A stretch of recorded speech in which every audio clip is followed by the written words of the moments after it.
Bonjour à tous et bienvenue sur cette chaîne. Alors, pour vous aujourd'hui, j'ai utilisé le tarot des sorcières, histoire de sorcières, et l'oracle histoire de sorcières.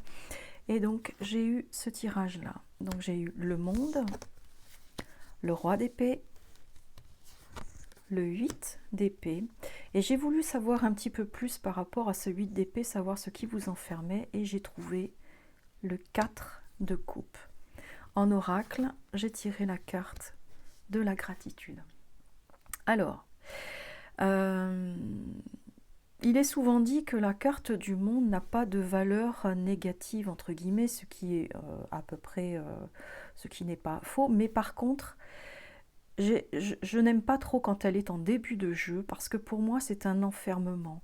Et cet enfermement, on le voit très bien ensuite dans les deux cartes qui suivent, et même dans cette carte-là. Le monde en début de jeu peut nous dire que vous êtes dans votre monde. Et votre monde, en fait, ce qui vous enferme, c'est votre mental. Ce mental qui est représenté par le roi d'épée, qui peut être extrêmement dur, extrêmement jugeant, extrêmement sclérosant, comme on le voit avec ce 8 d'épée. Et ce mental peut vous enfermer dans une attitude ou un homme, hein, ça peut être un homme, mais je vais plus partir sur le mental, une attitude et le fait de se dire je ne suis pas assez, je n'ai pas les talents, je n'ai pas les compétences, j'y arriverai jamais, c'est pas pour moi. Il y a un sentiment d'imposteur ici et le sentiment de ne jamais faire assez bien. Et ça, c'est appuyé par le 4 de coupe. Ce 4 de coupe nous montre un homme, ici, il nous montre un homme qui n'est absolument pas satisfait de ce qu'il a fait, de son travail, et du coup, eh bien, il reste là à tergiverser, à procrastiner, alors qu'en fait on lui montre qu'ici on est toujours en apprentissage et que c'est la simplicité, c'est par la simplicité qu'il va pouvoir sortir. Ici on le voit très bien, cet enfermement par le petit poisson dans le bocal. Vous allez finir par être complètement, mais complètement enfermé avec ce 8 d'épée et on vous attend là avec ce chat qui voudrait bien vous aider à sortir et on a l'impression qu'il va vouloir au bout d'un moment vous faire sortir de force de cet état un petit peu apathique où finalement vous n'arrivez plus du tout à bouger, vous ne vous servez plus de vos outils, de vos clés et vous restez dans ce n'est jamais assez bien ce que je fais. Vous voyez ici avec cette carte du 8 d'épée, vous avez quelqu'un qui vous aide et qui fait ce qu'il peut avec ses moyens pour vous aider avec ce petit chat-là. Et puis vous avez ici en haut le petit oiseau qui vous dit mais relève la tête, enlève ton bandeau, tu vas voir que c'est pas si catastrophique que ça. Alors, eh bien ce mental, on peut le transformer en sagesse. La sagesse d'avoir la connaissance et d'apprendre, continuer à apprendre, comme je disais ici, en apprentissage, toujours en apprentissage.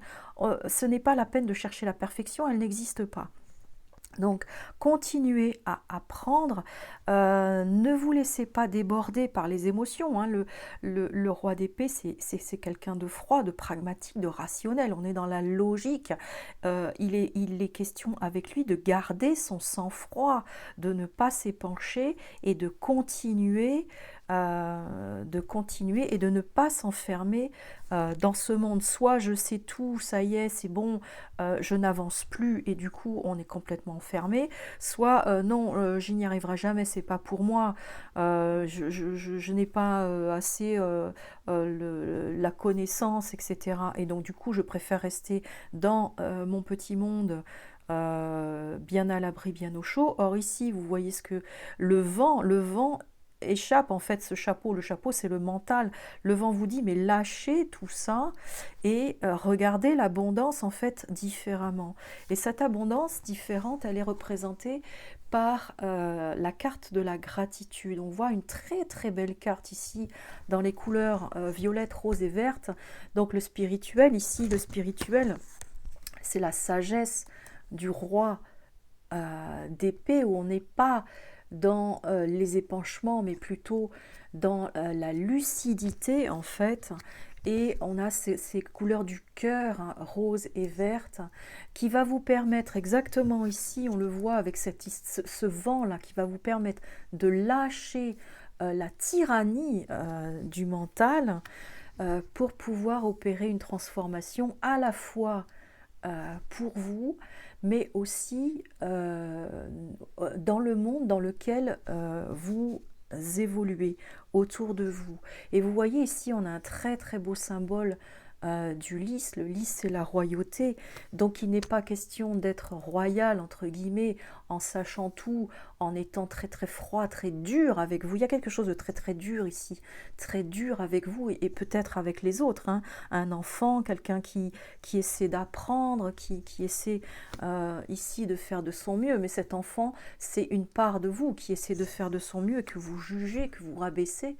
Donc il n'est pas question d'être dans cette royauté-là, mais plutôt de retrouver votre dignité, votre sagesse dans la douceur du cœur, dans la gratitude, et de voir que l'abondance n'est pas forcément dans les connaissances, mais l'abondance, elle est dans l'acceptation de qui l'on est, de ce que l'on a, et non pas de regarder tout le temps ce qui nous manque.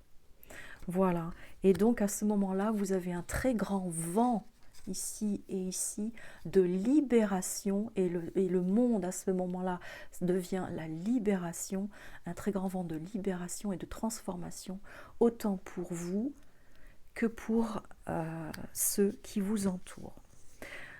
Voilà, et bien sur ce, je vous souhaite une excellente journée. Je vous dis à bientôt.